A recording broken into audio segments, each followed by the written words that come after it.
आज के इस वीडियो में मैं बात करने वाली हूँ एक बहुत ही कॉमन प्रॉब्लम के बारे में जो कि हर पेरेंट को कभी ना कभी फेस करनी पड़ती है।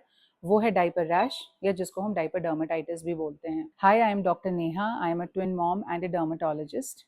और अगर आपके बेबी को डायपर वाले एरिया में रेडनेस है, इरिटेशन है, थोड़ी सी जलन है, स्किन वहाँ की वार्म है, दाने या ब्लिस्टर्स हो जाते हैं, तो ये डायपर डर्मेटाइटिस हो सकता है। आज मैं बात करने वाली हूँ डायपर रैश क्या होता है, इसके क्या कॉजेज होते हैं, आप इसे कैसे प्रिवेंट कर सकते हैं, आप घर पे इसके लिए क्या कर सकते हैं और कब आपको एक डर्मेटोलॉजिस्ट को दिखाना ज़रूरी हो जाता है। तो चलिए शुरू करते हैं। Inner aspects of the thighs, buttocks, genital area. ये यूजुअली 2 से 3 महीने से बच्चों से लेकर के 3 साल तक के बच्चों में कॉमनली देखा जाता है, बिकॉज इस टाइम पे सबसे ज़्यादा डायपर्स यूज़ होते हैं। अब इसके साइंस क्या होते हैं?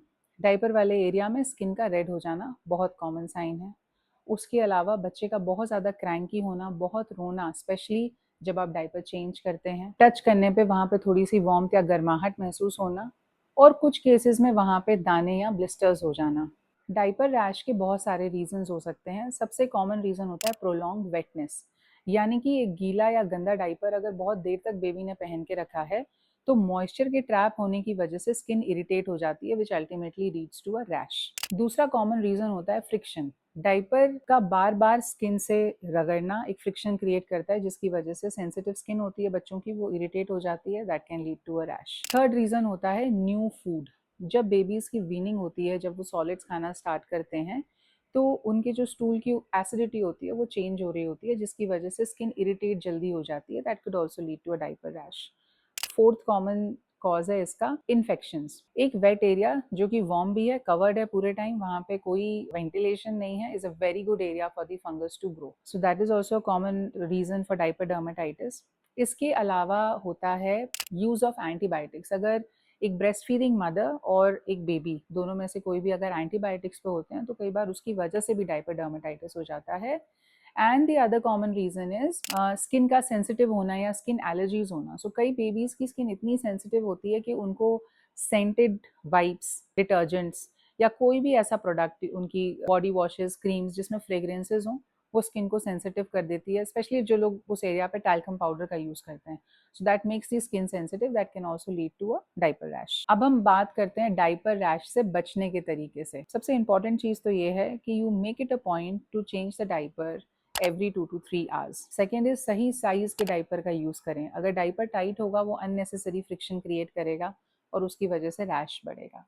थर्ड, दिन में कुछ घंटों के लिए अपने बेबी को एक डायपर फ्री टाइम दीजिए, so that the skin gets a chance to breathe. Fourth, जब भी आप डायपर चेंज करते हैं, उस एरिया को क्लीन करते हैं या बेबी ने स्टूल पास किया होता है, even after using a wait wipe, make it a point two clean the area with little Luke warm water, और थोड़ा सा उस सॉफ्ट कॉटन क्लॉथ को ल्यूक वार्म वाटर में डिप करके उसको निचोड़ के and clean the area gently.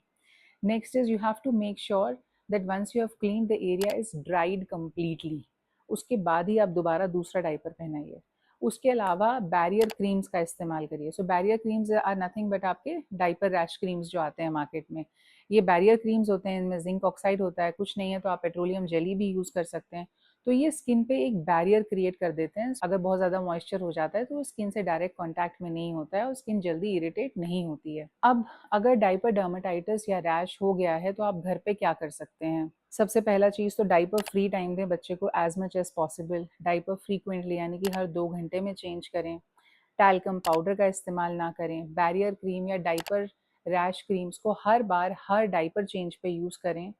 और कंसर्न्ड एरिया को यानी डायपर वाले एरिया को मेक श्योर कि वंस या ट्वाइस इन अ डे आप थोड़ा सा सोप एंड वाटर से वॉश कराएं। जेंटल सोप जो बेबी वॉशेस होते हैं उनसे वॉश कराएं, specially using Luke warm water, and make sure आप एरिया को अच्छे से ड्राई कर लें and keep the baby hydrated. अब ये सारी चीज़ें करने के बाद भी अगर 2 से 3 दिन में सिचुएशन नहीं इम्प्रूव होती है तो then it is very important that you go and see your dermatologist.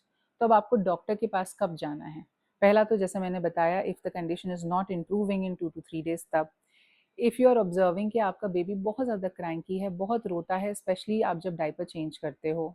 Third is अगर बेबी को फीवर डेवलप हो रहा हो।